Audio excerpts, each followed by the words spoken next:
হামাগুড়ি দিয়ে চলাফেরা করে 40 ঊর্ধ্ব বছর বয়সী দুই বোন। মাত্র 3 ফুট আর 2.5 ফুটেই আটকে গেছে এ দুই বোনের জীবন। অসুবিধা, অনেক কষ্ট আঙ্গ, কেউ সাহায্য করতে পারে না। জন্ম থেকেই শারীরিক প্রতিবন্ধী আসিয়া ও মরিয়ম। স্বাভাবিক জীবনের অনেক স্বপ্নই অধরা রয়ে গেছে তাদের। হয়নি বিয়ে, হয়নি নিজের একটি নিরাপদ আশ্রয়। আঙ্গ আগে ঘরের দরকার, দুশোখানা বাথরুম যাইতে অনেক অসুবিধা। ছোট্ট একটা ঘর থাই, আঙ্গ অনেক কষ্ট হয়। বৃষ্টি বাদল হইলে বাড়তে পারি না। আজও বৃদ্ধ বাবা মায়ের সঙ্গে জরাজীর্ণ টিনের ঘরে কাটছে তাদের জীবন। বৃষ্টি নামলেই চাল দিয়ে পানি পড়ে, ভিজে যায় বিছানা, কাপড়। যদি তাদেরকে একটা গাড়ির ব্যবস্থা করা যেত, তাদের ঘর নাই, যদি ঘরের একটা ব্যবস্থা করা যেত, ওদের কিন্তু বাথরুমে যাওয়া অসুবিধা হয়, তারা চলে যাইতে পারে না। অসহায় একেবারে প্রতিবন্ধী মানুষ, মানে হ্যাঁ যদি সরকার সহযোগিতা না করে তাইলে কেমনে চলবো? বাপ মা মরে গেলে একেবারে হয়ে যাইব, অনেক কষ্ট করে চলতেছে।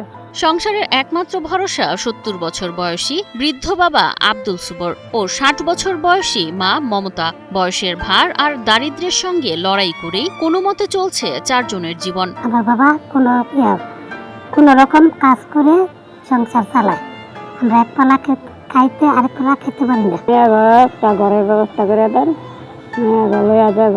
থাকতে পারি।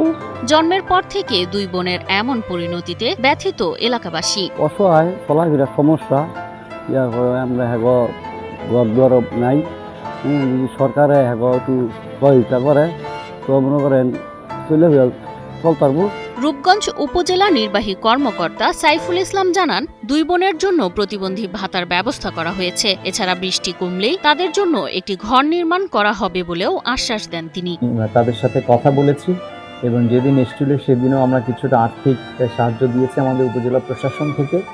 আর তারাবো কাঞ্চনে যিনি প্রশাসক রয়েছেন, আমাদের সহকারী কমিশনার ভূমি ও নির্বাহী ম্যাজিস্ট্রেট, তাকে নির্দেশনা দেওয়া হয়েছে আপনার 1 মাসের মধ্যে বৃষ্টির কারণে বন্ধ আছে, তাকে আমরা একটা রুম এবং একটা কিচেন এবং একটা বাথরুম করে দিচ্ছি আমাদের কাঞ্চন পৌরসভার মাধ্যমে। 1 মাসের মধ্যে এটি কমপ্লিট হবে, শুধু বৃষ্টির কারণে বন্ধ রয়েছে। এটি হয়ে গেলে তাদের থাকার যে স্থান সেটি সংকলন হয়ে গেলে এবং একই সাথে আমরা তাদের প্রতিবন্ধী কার্ড করে দিচ্ছি। এই কার্ডের মাধ্যমে দুইজনই প্রতি মাসে ভাতা পাবেন। আসিয়া আর মরিয়মের চাওয়া খুব ছোট, বৃষ্টি এলে যেন আর ভিজতে না হয়। মাথা গোজার মতো একটি নিরাপদ ঘরই তাদের জীবনের সবচেয়ে বড় স্বপ্ন।